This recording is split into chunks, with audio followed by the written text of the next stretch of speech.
journal. Yasmine Adoko. Madame, Monsieur, bonjour. Les titres de ce journal. Le Togo se prépare pour le début effectif de l'assurance maladie universelle dès janvier prochain. Les différents acteurs impliqués se sont retrouvés hier. Protection de l'environnement, le projet WACA annonce le rembrayage prochain du bras lagunaire d'Anéro. C'est pour susciter l'adhésion des bénéficiaires du projet. Premier discours du président élu du Libéria, Joseph Boakai, appelle à l'unité et au rassemblement pour reconstruire le pays. Et puis sport football, le championnat national D1, la 5e journée démarre ce vendredi. 2 rencontres sont au programme à Kara et à Lomé.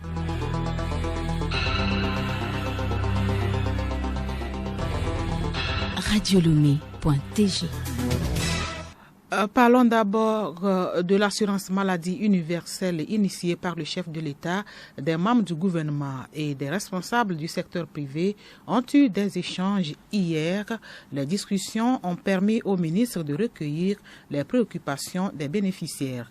Ils vont les étudier avant le début effectif de l'assurance maladie universelle. Alou Noywe, Florent Abi. Cette rencontre a réuni les corps de métier tels que les avocats, les notaires, les huissiers de justice, les représentants de coopératives agricoles, les travailleurs indépendants et un groupe des acteurs de l'économie réelle. Ils ont été informés sur les dispositions prises par l'État pour permettre à toutes les couches sociales de bénéficier des soins de santé universels. Gilbert Bawara, ministre en charge de la fonction publique. Le but de la rencontre, c'est d'abord de les informer de ce que le gouvernement est en train de mettre en place en termes d'assurance maladie universelle. Et surtout, leur faire comprendre que le gouvernement a besoin de la mobilisation, de la participation et de la contribution de tous les acteurs. Nous avons besoin de les écouter, d'avoir leurs suggestions, leurs propositions pour améliorer le système que nous allons prendre en compte pour améliorer les réponses que les organismes chargés de la gestion de l'assurance maladie universelle doivent prendre en compte pour apporter des réponses satisfaisantes. L'assurance maladie universelle concerne tout le monde. Elle va créer la solidarité entre les citoyens. L'importance de cette assurance avec la directrice de l'INAM, Myriam Tossou Talmeda. L'assurance maladie va permettre d'améliorer la qualité des soins et l'état des centres de soins pour poursuivre l'œuvre que le gouvernement a déjà initiée avec les multiples investissements dans les centres de soins à l'intérieur du pays. Tout le monde paye pour ne pas tomber malade. Mais comme la Providence ne donne pas son plan d'action, certains vont tomber malades. Et la chance qu'offre l'assurance maladie, c'est qu'ils ne se contenteront pas de constater qu'ils sont malades, mais on va les prendre en charge. Le ministre en charge de la Santé, Moustapha Midiawa, le ministre délégué en charge de l'accès universel aux soins, Jean-Marie Kofi Ewanou-Letessi, étaient aussi présents. D'autres dialogues et concertations auront lieu dans les prochains jours. Oui, le Togo marque donc des pas en matière de couverture santé universelle.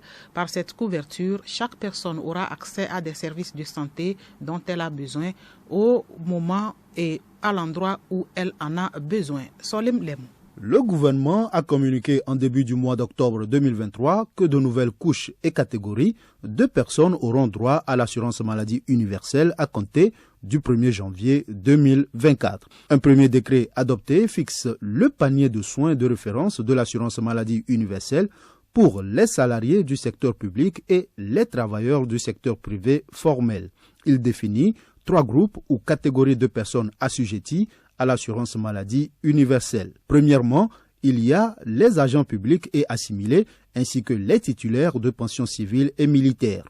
Ensuite, les travailleurs du secteur privé, les titulaires de pensions de retraite du secteur privé, les ministres du culte, les travailleurs indépendants et les personnes relevant des secteurs informels et agricoles. Et en troisième position, les personnes vulnérables.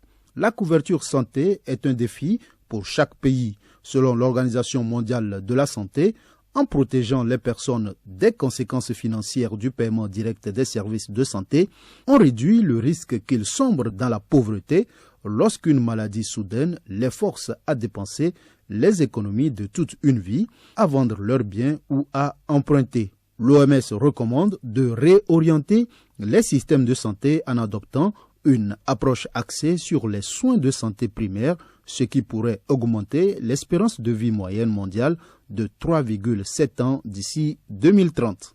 La santé humaine dépend aussi de l'assainissement de l'environnement. Le bras lagunaire d'Aného va être comblé pour la protection de la côte. En prélude aux travaux, une consultation publique a été organisée hier à la plage derrière la mairie d'Aného. Compte rendu, Juliette Kamde. Cette consultation de la population a pour objectif de susciter l'adhésion des bénéficiaires et surtout de recueillir leur avis.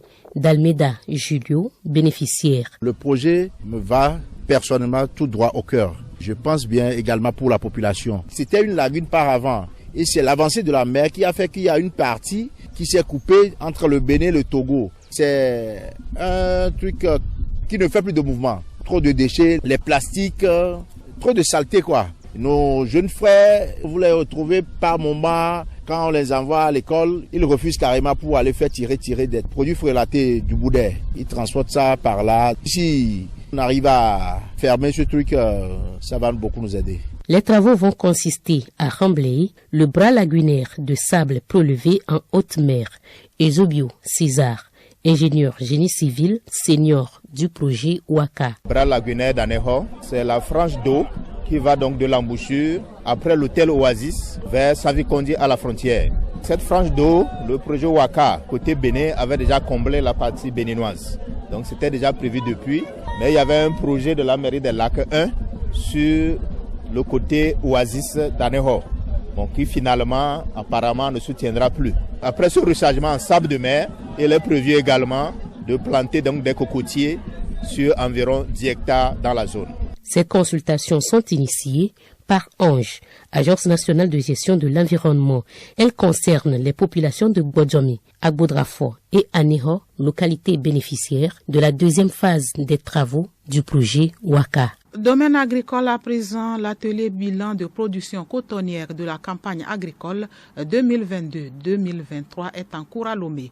Depuis mardi dernier, une soixantaine de participants issus des pays membres de l'Association des producteurs de coton africain APROCA examinent le mécanisme de fixation de prix du coton et les procédés pour l'amélioration de la productivité de cette filière sur le continent africain. C'est une initiative de l'Association des producteurs de coton africain APROCA. Florent Abi. Venus des pays de l'Afrique de l'Ouest, de l'Est et du Centre, ils sont une soixantaine de participants à cet atelier de production cotonnière. Cette dernière occupe une place très importante dans l'économie des pays producteurs et représente un pourcentage élevé dans le produit intérieur brut. Kosowe Kouroufaï, président de la Fédération nationale des groupements de producteurs de coton FNGPC. Le coton occupe une place très importante dans nos pays parce que au Togo, on peut le dire que nous sommes à 4% dans le PIB du Togo. Dans les autres pays, c'est à 30% du PIB national. Donc, ce qui veut dire que le coton emploie beaucoup de personnes. Si nous allons citer les pays comme le Cameroun, le Burkina Faso, le Bénin à côté, nous voyons que la Côte d'Ivoire aussi, nous voyons que ces pays, c'est à base du coton que vraiment les producteurs ou bien l'économie devient le poumon pour l'économie de ces pays. Kosowe Kouroufaï revient sur les mécanismes de fixation du prix du coton.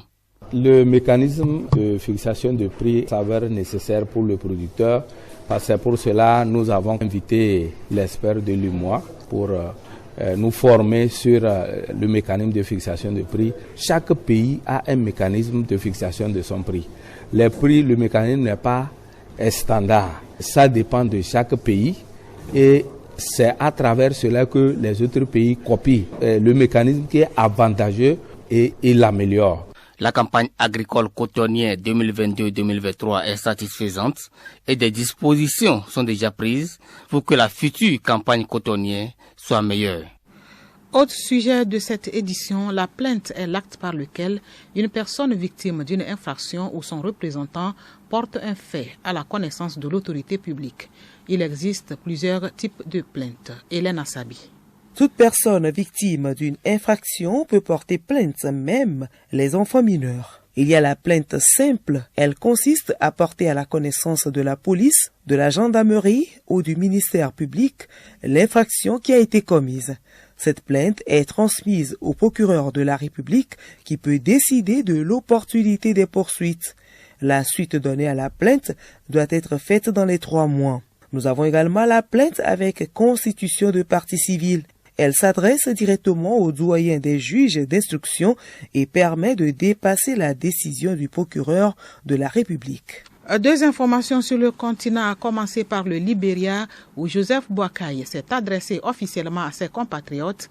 Le résumé de son discours, c'est avec Edmond Soba. Le nouveau président du Libéria, Joseph Boakai, a appelé à l'unité et au rassemblement derrière lui. Les élections sont désormais terminées et nous devons nous unir comme un seul peuple pour reconstruire notre pays, a-t-il déclaré dans un discours devant la presse. Le premier discours depuis qu'il a été élu officiellement lundi. J'implore tous les Libériens, quelle que soit leur origine ethnique, leur pays, leur religion et leur affiliation à un parti politique, de se joindre à nous dans ce voyage pour sauver notre pays, a-t-il dit. Le nouveau président a promis d'étendre le développement à l'ensemble du pays en construisant notamment des routes dans la région du Sud-Est négligée depuis des années. Et puis le Mali signe un accord avec la Russie, un accord qui permettra aux pays ouest-africains de raffiner l'or produit sur le territoire. Selon l'accord, la Russie aidera le Mali à construire une raffinerie d'or capable de traiter 200 tonnes d'or par an. Il est valable 4 ans et ne précise pas les délais de construction. Selon le ministère malien des Mines, l'or est le premier produit d'exportation du pays en valeur et l'un de ses principaux contributeurs à la croissance économique malienne. Sans transition, passons à la page des sports. Le terrain municipal de Kara et le terrain d'Ablogame abriteront demain vendredi 2 rencontres. C'est pour le compte des matchs avancés de la 5e journée de la D1 Lonato. Solim Lemou. Après la trêve due à la Coupe du Monde et aux éliminatoires du Mondial 2026, la D1 Lonato reprend ses droits ce week-end. Ce vendredi déjà, en avancée, Doumbé de Mango reçoit Dito de Lomé au municipal de Kara. Le second match de la journée oppose AC Barracuda à Espoir FC de Zio. Les rencontres de cette 5e journée se poursuivent samedi. À Kara, AS Bina offre son hospitalité à Unisport. Entente de Delomé croise Gomido de Kpalimé à Gonsimé. À Sekodé, Bikinti croise ASK, puis au terrain de la JCA, AS OTR reçoit Tambo. Les derniers matchs de cette 5e journée se déroulent dimanche. Kakad de Doufelgou se mesure à Asko de Kara, à Evala Stadium de Kara, puis Semassi de Sokodé, à domicile, offre son hospitalité à Gboulessou au municipal de Sokodé. Et puis le championnat panafricain de football scolaire a débuté ce jeudi à Lomé. Chez les garçons, le Togo, pays hôte, partage la poule avec le Nigeria, le Bénin et la Côte d'Ivoire. La même répartition se fait chez les filles. Tous les matchs se disputent au stade municipal de Lomé. Les résultats des rencontres de ce jeudi dans nos prochaines éditions.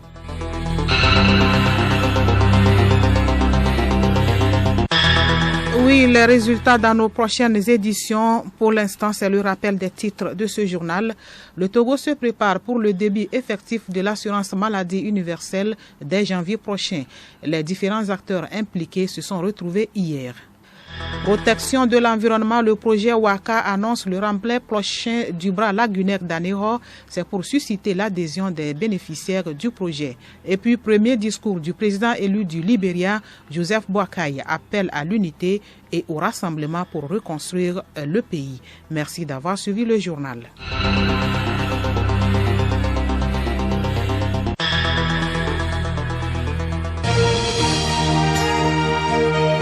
Radio Lomé, boîte postale 434, email radiolomé@radiolomé.tg. radiolomé.tg